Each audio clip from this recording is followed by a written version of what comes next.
Welcome. Thank you for tuning in this morning, this afternoon, or this evening, depending on where you are. We're going to talk this morning about how to process real-time data with FME, which is quite different than how to process real data with FME, but that might be left for a... well, the data will be real. It will be real. So it's real-time data then. Wow. Yes, it is. Okay. So who are we? Well, my name's Don Murray, and I'm president and co-founder, and I generally just come to work to play with cool technology that we developed. And I'm here with Aaron Koning, who's the FME Server Product Manager. Yeah, it's my pleasure to be on the webinar with Don today. And answering questions is everybody's favorite evangelist, looking fine in his cowboy hat, as always, is Mark Ireland. Yeah, he's got his cowboy boots on today. Exactly. We're actually shipping him to Winnipeg, Manitoba, to be more in the country because we sort of view that as a hint about his. I think he's going to do rodeo there. He's going to do rodeo. Wow, yeah. I'm going to come out to see that. And Aaron is also going to be answering questions. I'm just going to be talking. So I got the easy job this morning. Okay. So a little bit, oh yes, we need to remember that if you stay tuned for this, at the end we're going to have an exciting opportunity for you to enter into, win one of 10 free seats for any online training course. That's how we keep you here. That's right. And from time to time we do give away more than 10. So, but anyway, if you stay, you'll have the opportunity to get one of those. Okay. So a little bit about us. We're going to go really quickly through this. What does SAFE do? We're made up of about 95 people. Yeah. We have a great time. We work really hard to move data, and that's essentially all we do is we sit around and figure out ways to build new tools to help you, is also provide you guys with excellent support. Our secret off headquarters is in Vancouver, and in fact, if you comb Vancouver, you actually won't even find us there because we're actually in a suburb called Surrey. And one of the things at SAFE is that we really feel strongly about. We talk a lot about the restaurant model, and the restaurant model we think applies to software as well, and that's to be successful we need to build great software but also provide great service. So because if you don't get either one of those, you'll probably end up going someplace else, and so that's what we strive to do. So if you find any problem with either, please do let us know about that. Okay, so what does SAFE do? It's a good question. It is a good question. So anyway, we move data. So you can see us there, happily moving data in boxes. This is pre-internet, I guess, when we must have done it on tapes. Sneakernet, that's right. So essentially that's what we do. All our technology is built around moving data. Now, of course, it's not just moving the data as it is. We transform it to deliver data to the applications that you want. So what kinds of data? All kinds of data. So spatial and non-spatial. So the data doesn't have to have a spatial component, but our expertise, what differentiates us from everybody else really, is the fact that we also do all these different kinds of spatial data. If there's kind of spatial data that you don't see there, then what should you do, Aaron? You should talk to us. That's right. That's right. Let us know. And I have one. We won't get into what it is, but one of those bubbles is near and dear to my heart. Any guess on which one that would be? Is it CAD or GIS? No. XML. Oh, XML. Yeah. There's actually was an XML trilogy. And we're debating whether we should maybe make it have the prequel, sort of like Star Wars, when we can find out how XML was created like a prequel. Oh, I see. Yeah. So, but anyway, that would be interesting. That would be very interesting. I'm sure I would attend. As long as there's no Jar Jar Binks. That's right. That's right. And more and more formats. So you can see there, every release, there's more formats. If the world loves one thing more than XML, it's creating new data formats. And this release, we had 278. And for FME 2013, there's a pool going on. Are we going to break 300? What happens when you get to the top of the graph? I think you just you might bump into the FME logo. Oh. Yeah, but there we go. So those are all the releases. And so why do we do that? Why? Why do we focus on why do we data? focus on moving data? Well, the world today, if you think of any application that you're running. Coffee. It's not coffee. No, it's not coffee. Coffee is what developers run on. But any application that you have, it runs on data. An application without data is useless. it's kind of a symbiotic relationship, you could say, because data without an application isn't too useful as well. So really, in order to help users do things, you need to bring all those things together. So, Totally. So we talk about FME enables you to unlock the power of data. We move data to your application so you can consume it. And here's a poster we did after our 10-year anniversary. And again, we talked about data is power. And so there's posters, and we're 19 years now, so I can't wait for the next poster. It's only becoming more and more important. It is. We're going to have to get on that. So another way of looking at it is, the goal of FME technology. You want to deliver data, the data that's needed, where it's needed, when it's needed. And the when part is we're going to talk about today. What about real-time data? And another big use, of course, is delivering data to an application. You have to ensure that it's actually fit for the purpose. So that's another use of our technology, not just transforming the data to deliver it when it's needed and how it's needed. Oh, I should have put how it's needed. How it's needed? Well, that can be the next time we do the slide. Verifying it, making sure it's fit for use. Absolutely. Yeah. Those are all good things. Because at the end of the day, what we want to do is enable you to leverage your applications. Oh, it's time for a poll question. Can you do the polls? I can. Okay, so your screen's not shown, so can everybody see that? Do I have to launch a poll? I don't know. Well, people are voting, so. Okay, I guess people are voting. So there we go. So I guess it's working. Yes. Okay, so the first one is, how long have you been using FME?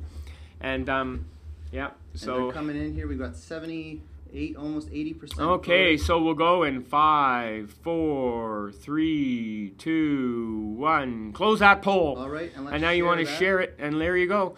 And that's look at that, 17% are not using FME. That's a consistent theme we're seeing. And thank you for coming. And be sure to follow up with us after. We'll get back to you as well. And if you want to try anything you have here, we have an evaluation program where we just provide you with software so you can do evaluations, pilots, proof of concepts, that sort of thing.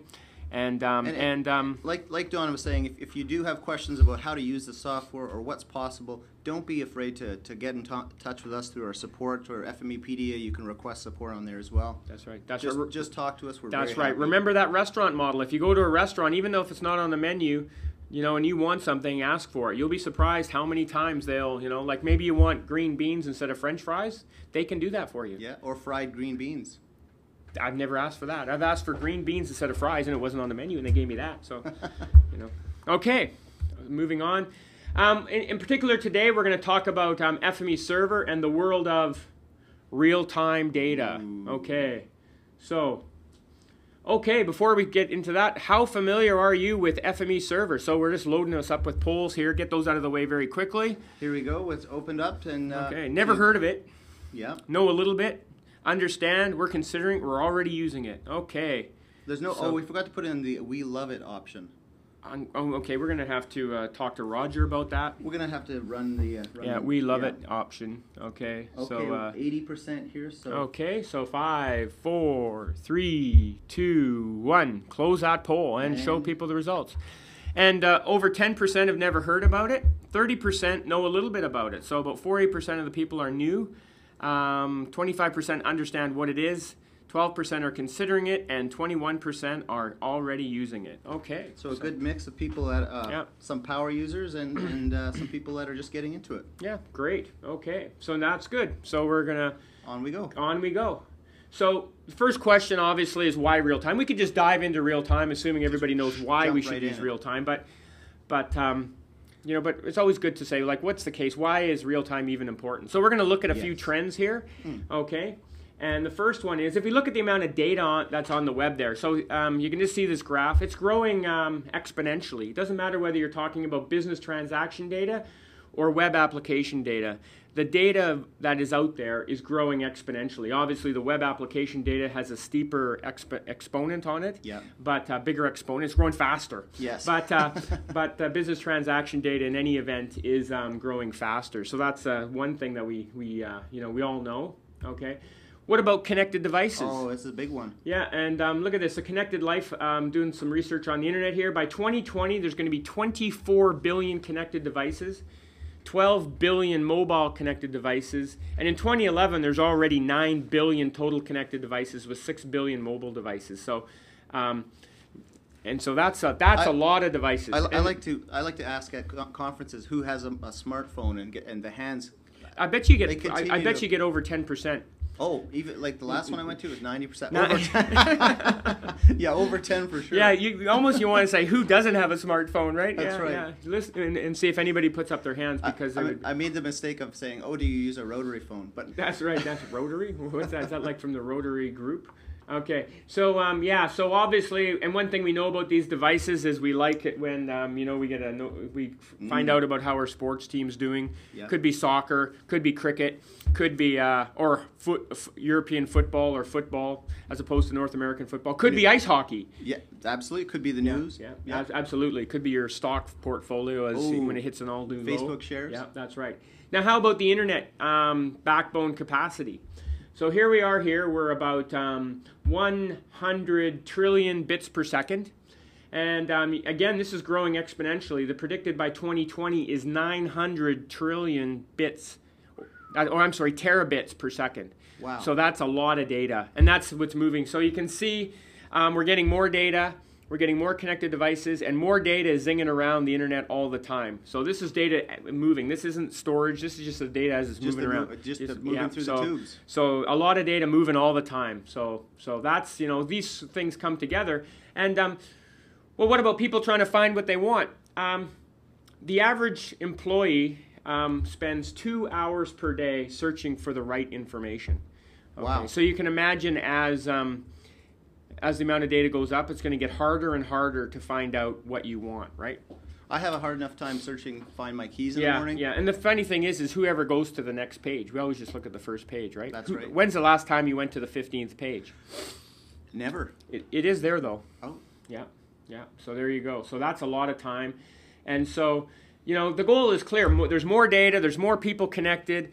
And so we want to get more data to more people faster. Yeah. But of course, we want to get the right data. Getting more data to people faster is simple. I just open up a pipe and I just dump everything that's coming down, and there you go. Yep. But the key to our technology, of course, and what we're going to talk about today, is how to get people not the data faster, but the right data faster. Yep. Okay. And when getting it fast is too slow, get it in real time. Ooh. You like that, eh? Yeah. And I think you just blew my mind. I did, eh? Wow. And we've only just started. Yes. Yeah. Did you make that up? No, I found this. I went searching. Yeah. On there's just a ton of stuff about real time, and so these are some of the slides I put together. Okay. So now on to another. How important is real time data to you? Okay, so Aaron's launching. Very important, somewhat important, not important. Okay, here we go. And so far, somewhat important is in the lead. Very important is very closely behind. Some people not important. I expect... it's exciting to see them go back and forth. It is. Okay, so 5, 4, 3, 2, 1, close. And launch that poll. There you go. 42% of the people Very say important. real-time data is very important. All right. 50% somewhat important, and 8% not important. Might have been the wrong webinar for those 8%. I'm not sure. No, I think they're going to learn why it is important. Ah, very good. Yeah. Okay, let me hide that. Okay. Oh, right. And Okay. then I'll go on to the next slide here. Okay. So we're going to talk about also the power of events.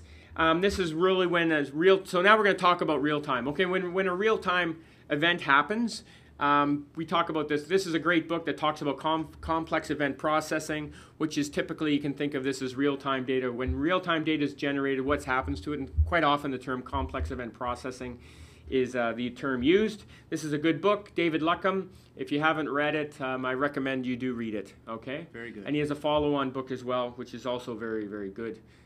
I can't remember the title of that one because I'm using my Kindle, and the one thing about Kindle is you don't actually see the title every time you pick the book up. Oh, really? But it is written by David Luckham, and it's a 2010 book, so it's a very good book. So give that a read. Absolutely, if you're interested in all this stuff. It's a very good read. Okay, so there's two types of events when we talk about real time, though.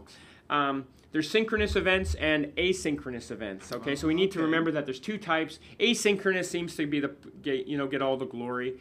But synchronous events is the first type. And a synchronous event is when an event happens and the generator of the event waits for a response immediately. Okay, it's typically a one-to-one relationship where the generator generates events, the generator gets a response. Okay, And so we're going to, FME, of course, can do that. It's kind of like when you phone somebody and you wait for them to give you an answer on the phone and then you hang it up. Exactly. There you go. There you go. They were waiting for the hang up. So yeah, so with FME, we have this ability with the streaming service, for example, to do this. And it can be any workspace. So again, the nice thing about FME is the unit of work still is a workspace. So here's a little workspace here that buffers things. Okay, and you can imagine this can be used in a web environment, and I'll show this. Okay, so we have a demo here. I'm going to go here, and I already have, okay, and if I go, I think it's here. Oh, he even guesses Lucky. Okay, oh, my bird's name's Lucky. How? But you didn't know that, did you? I didn't know you had a bird. Yeah, well, there you go. So, so here's a web interface here, and if I click somewhere, you can see as I click, I get the buffer calculated immediately. Okay. Of course, I can also calculate a buffer of a line. Okay, or a polygon. Got something to say there? You look like you're chomping at the bit. Yeah. I'm going to show the source code here. Oh. Okay. So we'll zoom. Whoa, that was in. We'll zoom out. Well, that looks like it's double buffered. Well, the original was the polygon, and the one around the outside is yeah. But yeah, it looks kind of cool, eh? Ah. So if we go here and we look at the page, and I search for bufferer. Yeah, I'm interested how that is. And happening. there is simply I have a workspace here. It's called bufferer.fmw report web form, and I'll show you what it looks like. And I've simply published that to server and registered with a data streaming service. And now within this web page, it simply makes a call out to that. It passes in WKT, so I'll show the workspace here. Okay, the workspace is very simple. It's right here. Okay, and well, we'll zoom out a little bit. So for those who don't know much about FME, this is the graphical authoring environment for FME Server. That's right. It's called Workbench. That's right. And basically there's there's data coming in on this side and data going out on that side. And essentially what happens is, in this case, is the protocol is WKT. I just made it up, and then we agreed that the web front end would use it. And then the WKT, which is well-known text, is just a way of representing geometry, is turned into a geometric feature. I buffer it, I turn it back into well-known text, and then out it goes. How do you tell it the buffer amount, or do you have it hard-coded in here? Great question. That is a published parameter. And you can see on that web page, I typed that in, or maybe I wasn't clear on that. I typed that in here, so I could change it to 300, and then if I click somewhere else, you're going to see the buffer is smaller. Ah. So we controlled. So you've defined that process like an interface to that process, and that's out of the box with FME Server. So that's just an example of a asynchronous process. And of course, any workspace can be called. I just made one. This one here could be because it's visual, and it also shows you the speed of FME Server. This is an FME Server running in the cloud, click it really is speedy to get the data back. All the time spent, of course, on marshalling the data. And we have a question about web mapping platforms. Can I use OpenLayers? Can I use ArcGIS Server? Yes, you can use Google Maps, Bing Maps, ArcGIS Server, OpenLayers, whatever you want. Again, we do not care what presentation or mapping technology you're using. We are just responsible for moving the data back and forth. Very good. Yeah. So the second type of an event, and the one we're going to spend a lot of time on now, is asynchronous events. And so these are events where an action happens, and then later, an event happens, and then later, one or more actions can take place based on that event. It's kind of like when you phone the person, you say, just give me a call back when you got the info. That's right. That's right. And so we can use the bat signal, right? The commissioner throws a bat signal up. He's done, and sometime later, Batman's going to see it, and actions are going to happen. Okay, so that's an asynchronous event. In terms of FME Server, we talk about these event notifications, and they consist of two things. They consist of a topic and the contents of the event. And the topic, you can make up any topic name you want. Again, it's up to as you're developing your application. We don't give you a fixed set of topic names. You can make up any topic name you want. So you could have one called pothole if you're doing something about potholes, graffiti, you know, Crime Stopper. You can do whatever you want. And then the contents, again, can be any contents that you define. And you can deliver it in any package you want, XML, JSON, XML. Big pothole, small pothole. CSV, XML, you know, things like that, And the way that works is you have, you know, the events triggered. It goes to FME Server. And then later, some events happen. Well, later is going to be in milliseconds. But anyway, you know, you could schedule an event to happen later. You could trigger an FME job, and it could Twitter. It could send email. You could web apps, SMS, and this is what we term complex event processing, because of course when the event comes in, you're running a workspace. And what does a workspace do? It churns data together. It can combine different data sets. It can compare data in your data sets, and so, you know, so it's performing complex event processing. Easy for me to say. Yeah, determining higher value information to pass on. Really. That's right. Yeah. That's right. So, and this maps well to one-to-many relationships. In fact, the person generating the event does not have to worry about what's going to happen. Right. They just do it and they go on about their business. So if you take a picture of a pothole, you're done. You don't wait for the city to come and fix it or wait for any acknowledgement. You just take it and away you go. And you just... they could send the note to the crew to go down. That's right. And of course, an event can generate other events. A number of protocols we support in this whole thing: email, mobile, HTTP, UDP, and file-based stuff, which we'll show later. So I'm looking forward to that. And we're building more and more of these protocols. So if there's a protocol you want us to use, let us know. Because the FME server in real time, protocols are the key thing to make it more. We talked about making things slippery. So it's easy to get data in and out. Just as formats are important on the engine, protocols are important on server. Okay. So let's look first at email support. Okay. Ooh. So in FME 2012, you can send email in and have things happen. To the FME server. To the FME server. And the way that works is you create a topic. Remember we talked about events having topics? Right. So for any topic, you're able to mail directly to FME server. It has an SMTP relay, so which means it can take email in, okay? And when that email in, the whole message is sent to the server. Now we're also going to show how we can leverage some HTML5 technology and Pusher. So you'll see that, and we'll see the screen update there as you see the build there. Oh, you'll see the information update. When it's successful. Okay, so now we're going to do that. Okay, so we're going to go here again. And we're going to go to, where are we going? Oh, yes, we're going to go look at the demo here, I think. Here's the area we're going to look at. Okay, but first we're going to do some emailing. We're going to mail some data. So, you know, if you're interested in, and we'll say try this. Whoops. So we got some information that we want to validate or have FME server validate. That's right. So I'm out of the office. I'm not, you know, and but I have access to email. So I'm simply going to email this job in, and we're going to pick the one bad first. Oh, okay. Just to simulate that the first time it didn't work. The data goes up to the, okay, so now I click send, and what happens is in a second it's going to go to FME server. FME server is going to run the job, and it's going to, there you go. Boom. It's always, you never know what's going on with that server. It could be busy. So there you go. So I see right away it ran that job, and I got an email back telling me it failed. I also got a report that telling me why it's like you had an invalid diameter. It looks like I made the same mistake several times, didn't it? Yeah. Yes. Yeah. But anyway, okay. Now the important thing to note with all these demos we're showing today is that there's no code in the back end. So I'm not writing any code. Everything that you're seeing today is, while there's 16 lines of back end code, but I did not write it. Yeah. That's it. All of it is being driven by workspaces. Okay. So you don't have to, you know, in a typical environment, you're going to be writing a lot of back end code to do everything you're seeing here today. And this is even when we get into the next demo. So now I'm going to do this one. This one will take a little longer.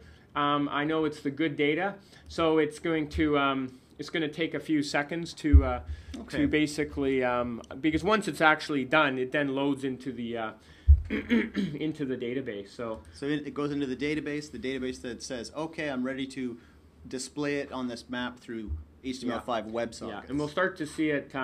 We'll start to see it over here. I should also mention that I've scheduled a huge number of demos as part of this.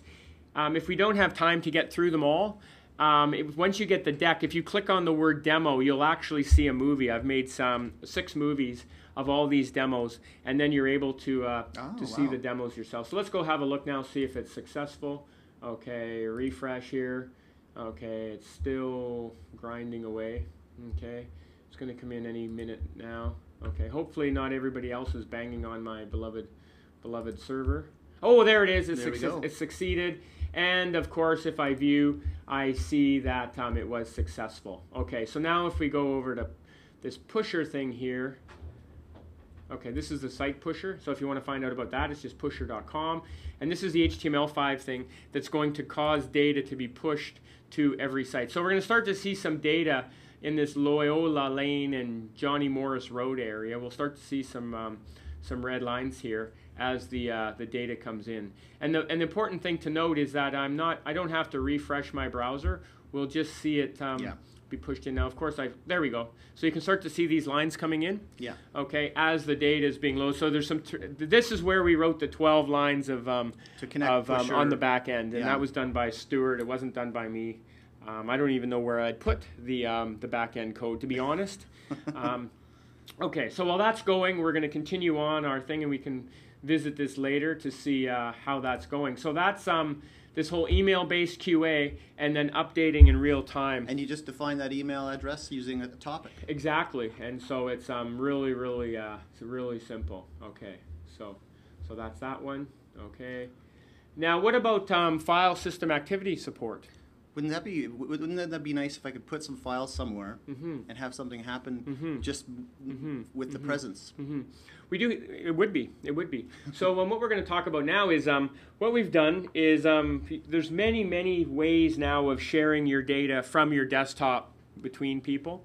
And so what we did here is FME Server running on that alert demo machine has a Dropbox account.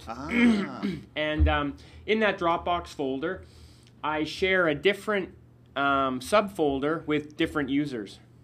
Okay. So each user has their own subfolder for as far as FME Server is concerned. Of course, each user cannot see the other user's data. Okay, and one of the things that we can do with FME Server, of course, well, one of the things we always do is run workspaces, and I've associated a workspace with that particular folder. So whenever somebody drops and we'll see it here, whenever somebody drops, so if you drop a file on your machine, Dropbox moves it over. FME Server sees that file, runs a workspace, and then puts the output back into the same folder. Wow. Yeah, and then of course if I do it, I can do that too. And if Dale was here, he would do that too. And the thing is, though, I wouldn't see your data, and you wouldn't see my data, and I wouldn't see Mark's data. Okay, so that's what we're going to show here. You're going to show a demo. We are. I'm just going to see how we're doing here. Okay, I think we're pretty close to being done here. So we're going to do a demo of that now. So okay, so here we go. I got a little. Here's my folder here, and okay, here's some data over here. And so what I'm going to do is I am going to go to watch dir. I got some data, and I have some mid-mif files. Okay, I'm going to drag and copy those over there, and I'm going to let go. Okay, so now what's going to happen is, as we know, Dropbox in the back is busy. It's going to move those. It's going to move those over to the server. Server's when it gets to it is going to run. Okay, server's probably busy right now doing that other thing. But in any event, when server gets there, it's going to do those. Now what I can, and so by default they're going to go out to shape. Okay. By default, okay. Yeah, you're not doing it too, are you?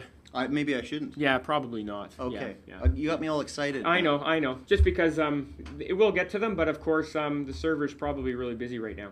So something else I can do, though, just to be fancier, is I can generate a directory called format.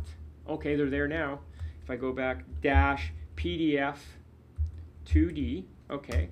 See, oh, what happened over here? Something else showed up. Oh, what's here? Oh my goodness, those are the shape files. I just translated those mid-mif files to my shape files. So you can imagine I'm in an organization, I want to upload stuff to the server. Now we can do it this way. You could run QA, so I wouldn't have to email anymore. I could be in the field. I could just drag everything into this Dropbox folder. Next time I get connected, Boom, folders come up. Okay, I'm getting excited here. So now what about PDF2D? Well, I created a directory called format-PDF2D.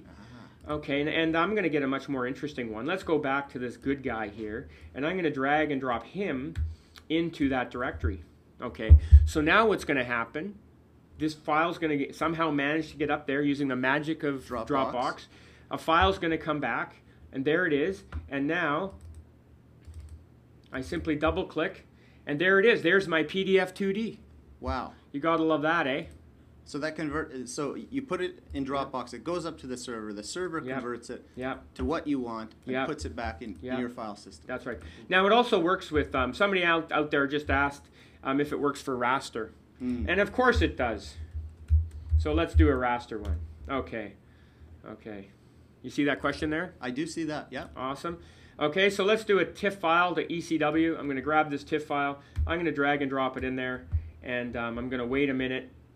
Goes up to server through Dropbox, down to the FME server, somewhere else on the cloud. I don't even know where. And I wait a minute. Okay, the server's growing. And there it is. Look at that. And that went all the way to the server. That's right. The server's watching. It has this little component called that watches the directory. When a file's dropped in, it runs a workspace, and the workspace is actually parsing out that format name in the directory to know where it's going. And of course, we're using FME Viewer to view a ECW. Who wouldn't, right? And there you go. So that's that one. Yeah, just to show again, the whole thing is to make it easy, Aaron. How easy is that? Well, I like opening up a number of applications and spending time, but that was a joke. Terrible joke. I know. It was a great joke. I think it's... But I'm just thinking about this technology because I do a fair amount of reprojection. Yes. And that's all I need to do a lot of the times. Yeah. I can now just drop files in a directory and they're reprojected. Yeah. No more. And the user doesn't even know. The user doesn't even know that they're running workspace. They don't have to go to a website. They don't have to remember an email address. They just simply, here's a directory, and you could have different directories for different workspaces too. So you could have one called Run QA, and then anything a person drops there, the QA is done. You could have another one called Give it to me in shape as I have here, or whatever format you want. I mean, this really lowers the barrier in terms of what you have to learn. Oh yeah, absolutely. Copy and paste. paste. Absolutely. So there we go. Can you show the workspace for that? Oh, you want us to show the workspace for that? Yeah. Oh, sure. Here's the workspace. I didn't think anybody would want to see the workspace. So there's two workspaces, okay? The first one is the one that goes from anything to anything. We'll show you that one first, because this is the one that's this is the one that does all the heavy lifting. There it is. Oh. I'm using generic to generic translation, and I have a publish parameter here, which is the format. Then I have another workspace which actually does the parsing of the oops, what's going to happen when I do that? Yep, oh good. This is the one that does the parsing of the files, and so you can see I get a bunch of file name parts here, and then if there's no directory specified, I use I just default to shape. Otherwise, I specify the format. So here's and here's the command that I'm doing, right? That's this, and I have a special directory to make sure I don't recursively, and then basically I just submit a job to. So this is the one this one you're looking at now is the one that's actually triggered by the event of dropping the file, and all it does is it parses the directory. It's given a directory name, or full file path name to what's changed, and it simply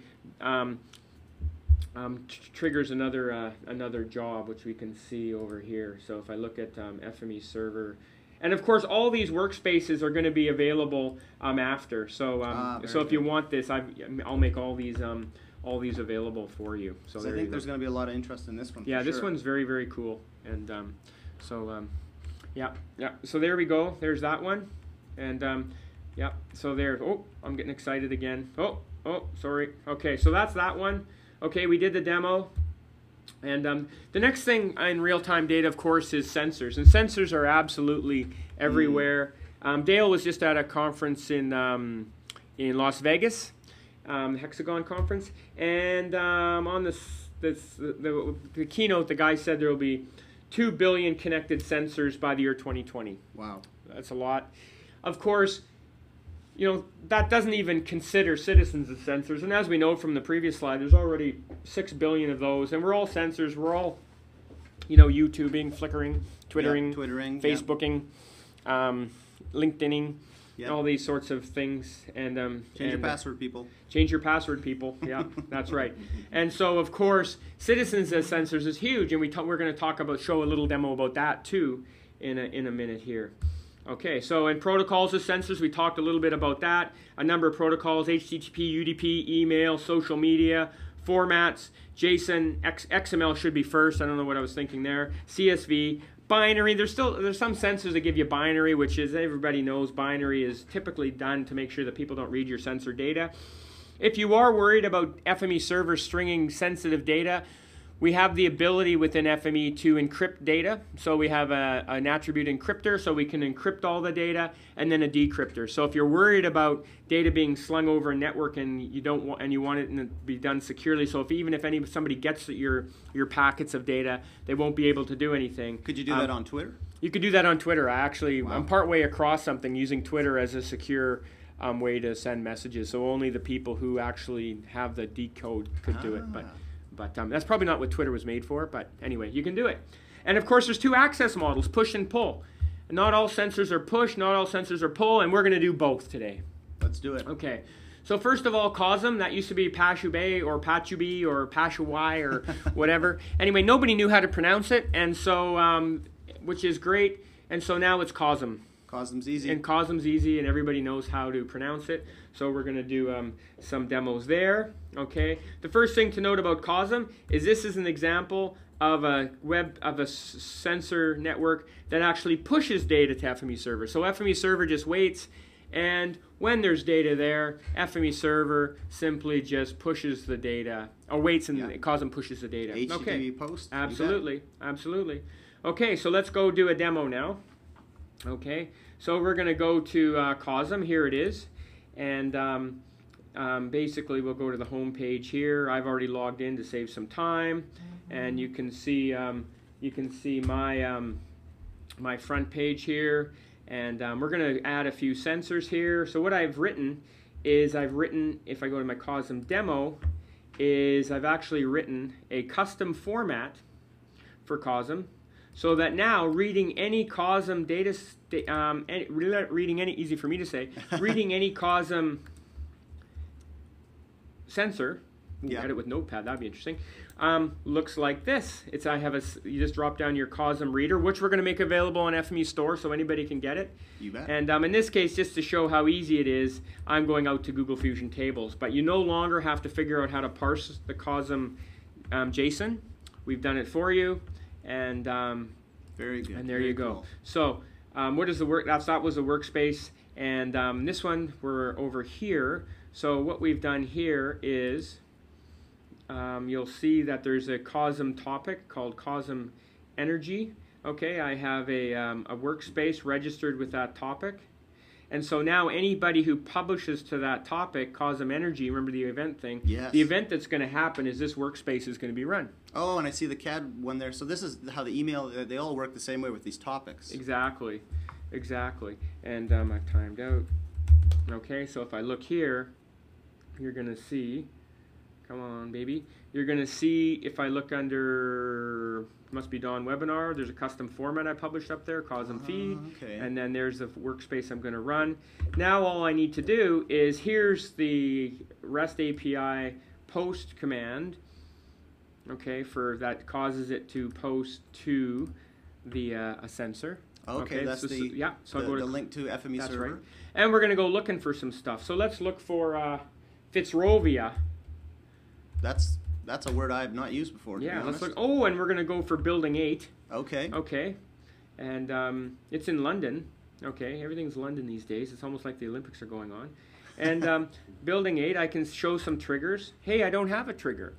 And again, we can do this to any old thing in COSM we want. I simply say, let's do an HTTP post, which means it's going to actually tell me when something happens. I'm going to say when there's any new value, next. Where should I post to? Well, here's the FME URL right there. Next. And create. And so now I've created a trigger for Fitzrovia. So if there's a change to this building's, looks like electricity. Yep. You are going to get a notification. That's right. Let's add another one. Okay. Chicago. just so we can have some fun with Chicago. How hot is my condo? I like it. It's a good question. Okay, let's show some triggers. And again, we're going to add a trigger. And again, we're going to say HTTP post. We're going to say any new value. And we're going to say next. And we're going to say post. And we're going to say next. And we're going to say create. You see a pattern here? I'm seeing a pattern there. And now we're ready for that one. Okay, so now those are going there. Now let's go to our Google Docs here, and here's something called COSM feed.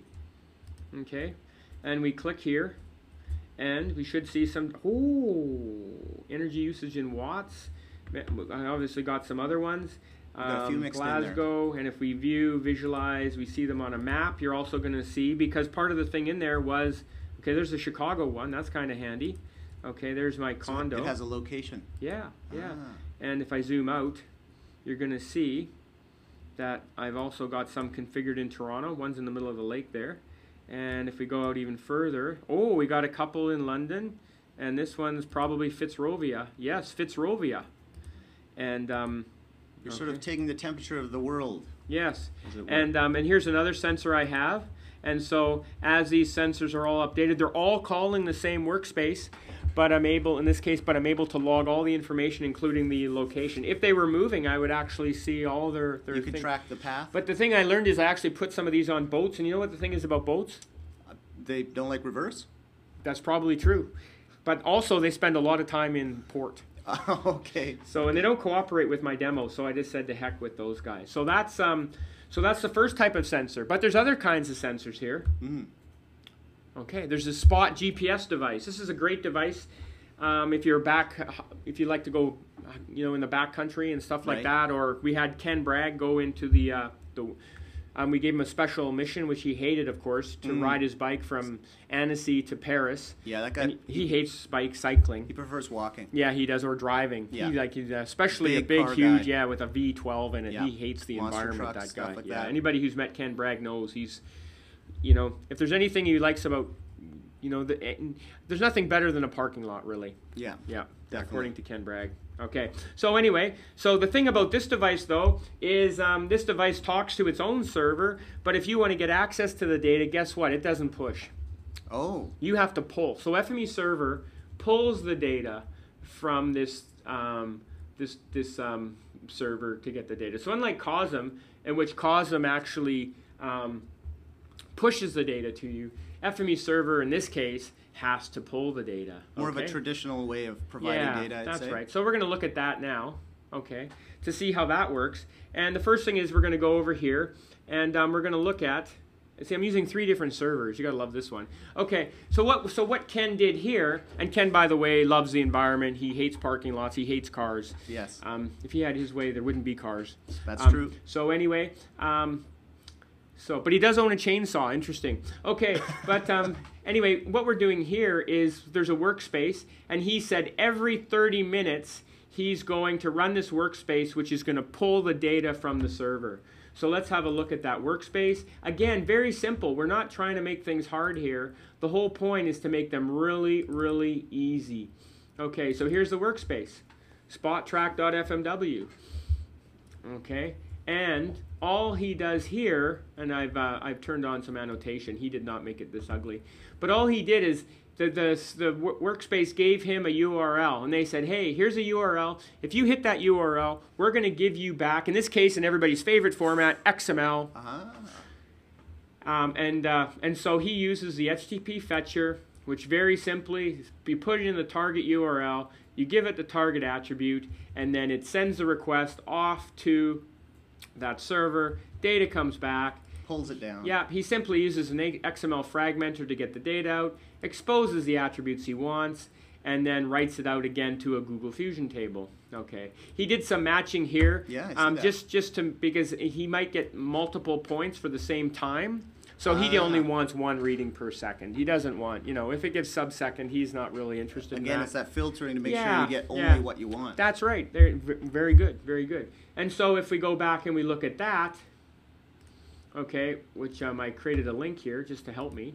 Okay, we're going to go to a Google Fusion table here, and there we go. There's where he drew from Annecy all the way to Paris.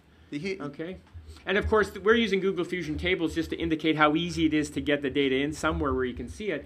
But this could easily be coming into your own application. The point is, it's very, very easy. Push or pull. Yeah. It's very, very easy with FME Server to start consuming this real-time data. Okay, so that's that one. So we're doing pretty good.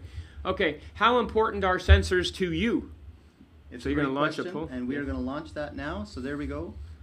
Jump in and vote there. Okay. 3 options, very important, Yep, somewhat yep. important, And not important. Okay. And somewhat Over not. half voted now. Yeah, yeah. So 5. Oh, we'll give them a few more seconds here. Okay, they're still coming in. Probably start the countdown now. 5, 4, 3, 2, 1. Close that Happy poll. poll. And Okay. launch the results. There you go. And you'll see that 31% they're very important. Very- 51% somewhat important, and 18% not important. We haven't convinced them they're important No, yet. not yet. So Alright. we might force them to watch this webinar several times Well, we'll until send- they say it is important. That's right. Yeah. So okay. So Thanks for moving voting. on. We got a few more things to do here. Okay. So now we're going to talk about notification services and the subscription model. This is sort of just trying to wrap all this stuff up. What you've seen, in some sense, we've been looking at this in the past. What we demoed so far. Dropping a file in that directory causes a notification to the server. There's workspaces that are subscribed to that event, that file drop event. Oh, Mark. Ireland just blew a chair here, and when the file, so that event happens, a file dropping event, a workspace is run, and then the user is an implied subscriber in the fact that they the get thing I've noticed is that you've done some action so far to cause immediate That's results. right. That's right. So the key to this thing is you simply subscribe with what do you want, right?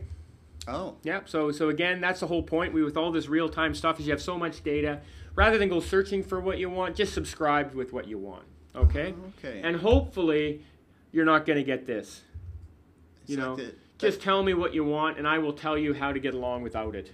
It's like You got to have a cat photo in every. Pretentious judging cat. And we all have had a cat, and cats sort of tolerate you. Dogs are just madly in love with you, and cats just sort of tolerate you. Yes, so they're a universe. They are. Yeah. They are, and really, we're there to serve them, and they're actually right. You got to switch the slide, Don. I can't watch it anymore. Okay. I'll switch the slide. Okay. So hopefully this is what we want. Data delivered. So we got our friend the carrier pigeon there. He's got his FME patch on his shirt, so we know he's a data mover, and he's going to make sure that you get the data you want, when you want it, how you want it, in real time. Okay. I like it. Okay. So and then of course everybody's happy. We're all shiny happy people because we got the data we wanted when we wanted. We didn't spend those 2 hours searching for it, which meant we had more time for friends and family and just enjoying life. Rodeos and everything. Exactly, yeah, rodeos, yeah, watching them. Well, watching Mark, yes. Yeah, that's right, watching Mark on his horse.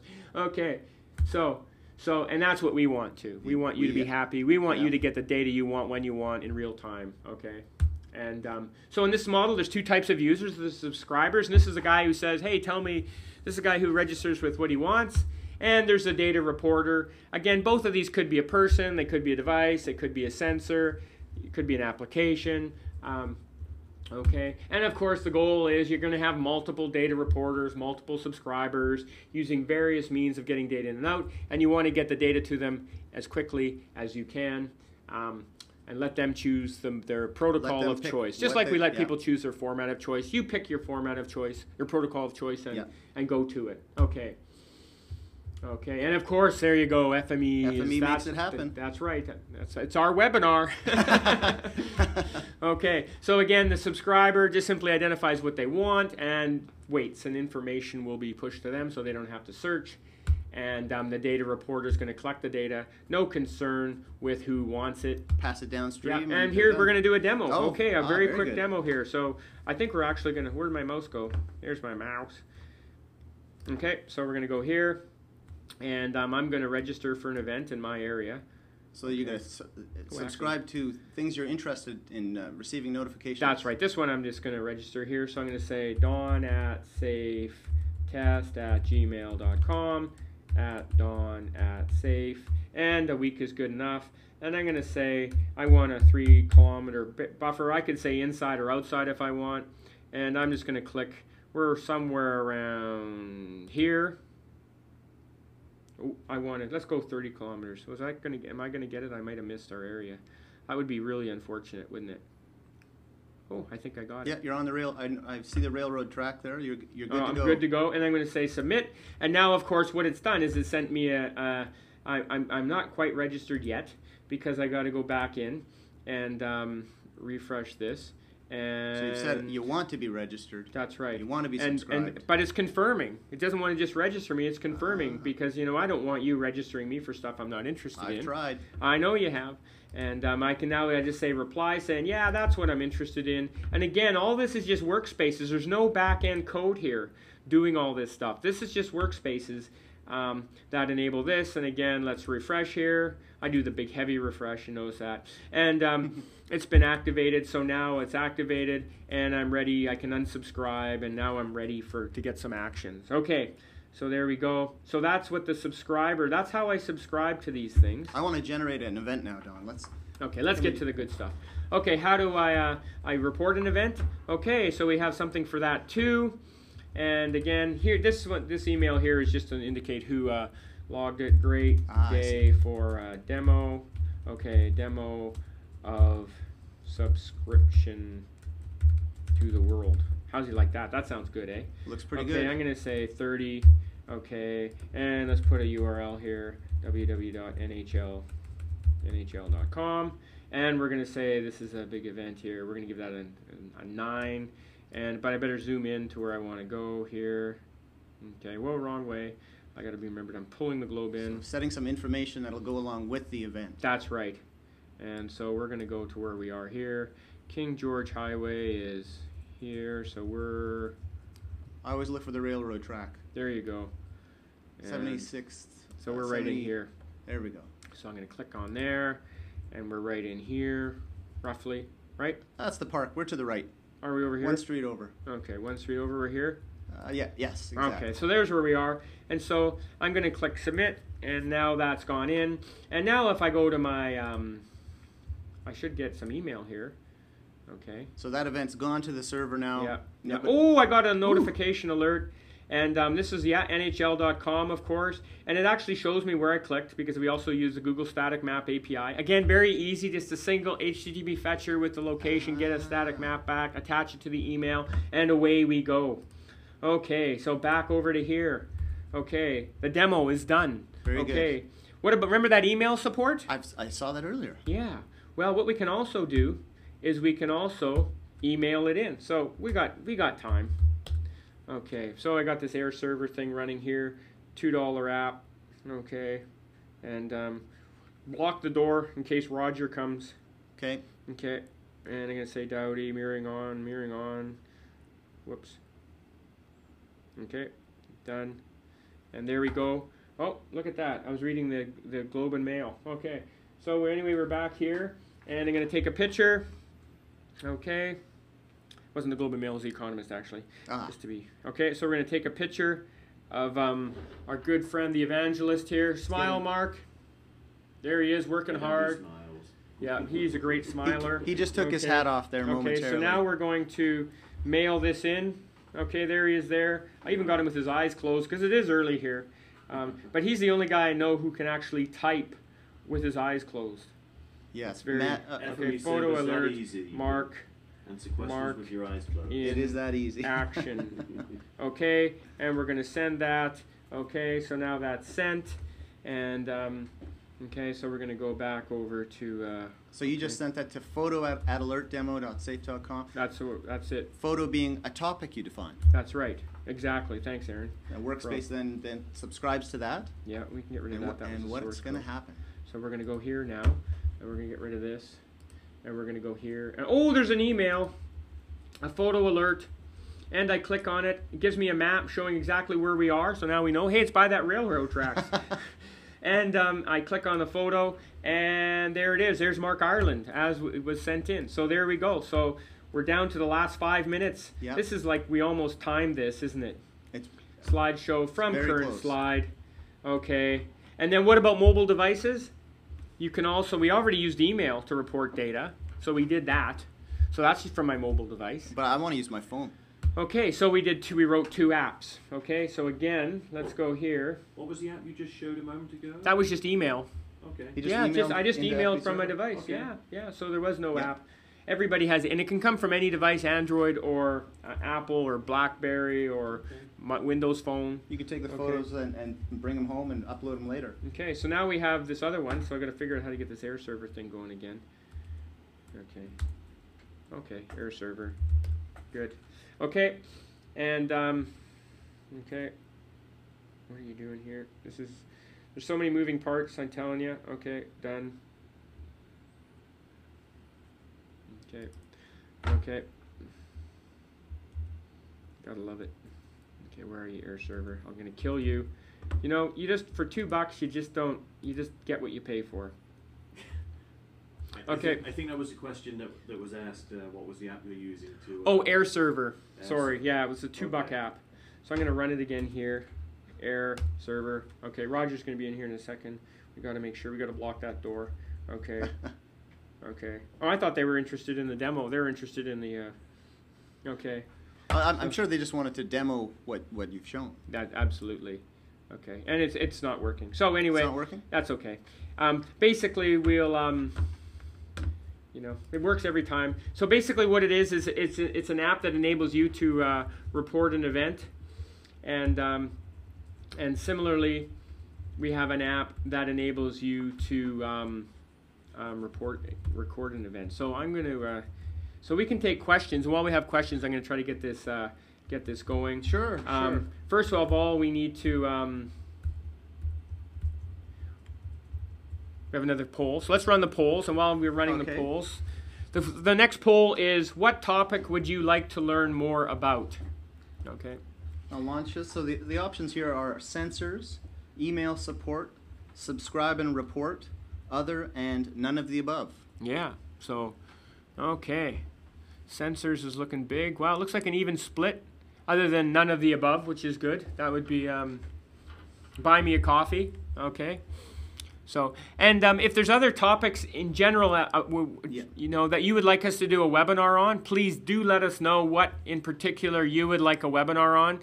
And we'd be happy to do that. Again, we go back to that restaurant model. What do you people, what problems are you struggling with, and what sort of things would you like us to help you with? And we'd be happy to do a webinar about that as well. So, okay, 5, 4, 3, 2, 1. Close that poll and share it. There we go.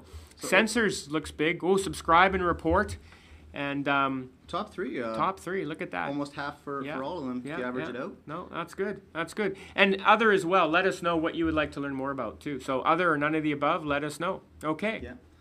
So you're gonna try and get that going? We're gonna do the last poll because I know some people have to go, and we don't want to get them not to have that opportunity to. Roger's on our case. He's banging at the door right now. And the last poll is: would you like to enter for a chance to win a free seat of online FME training? And the choices are yes, please, yes, no thanks, and no.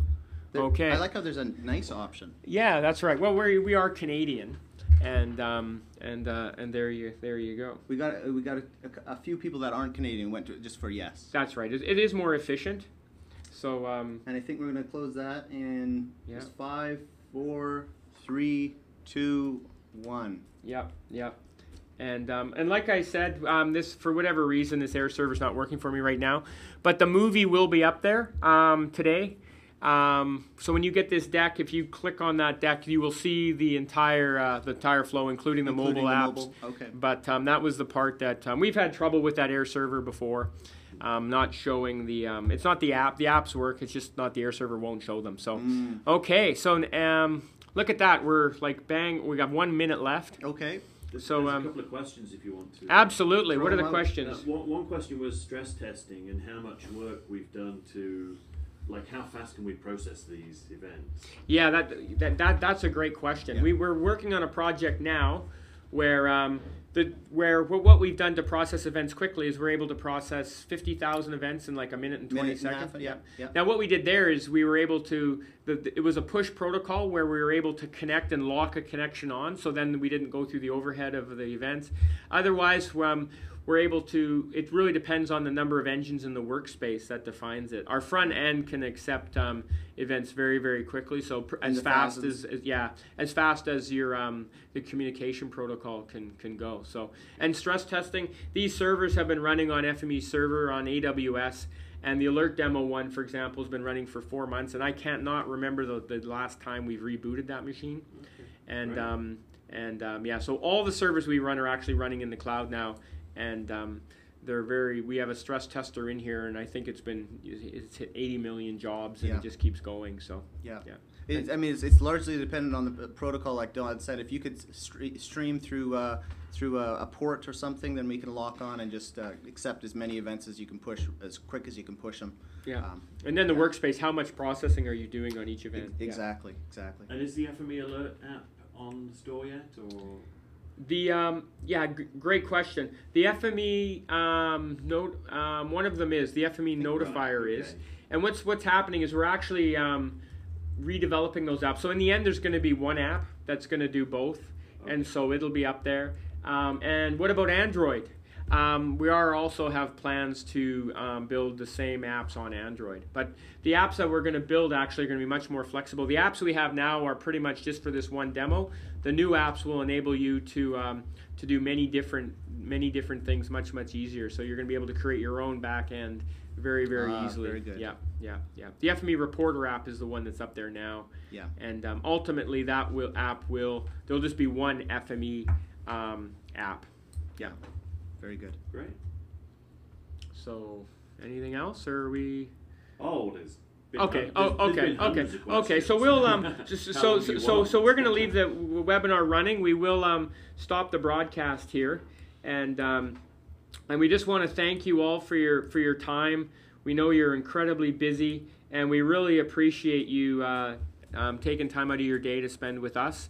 And if this is valuable, that's great. If not, let us know how we can improve it and what you hope to see.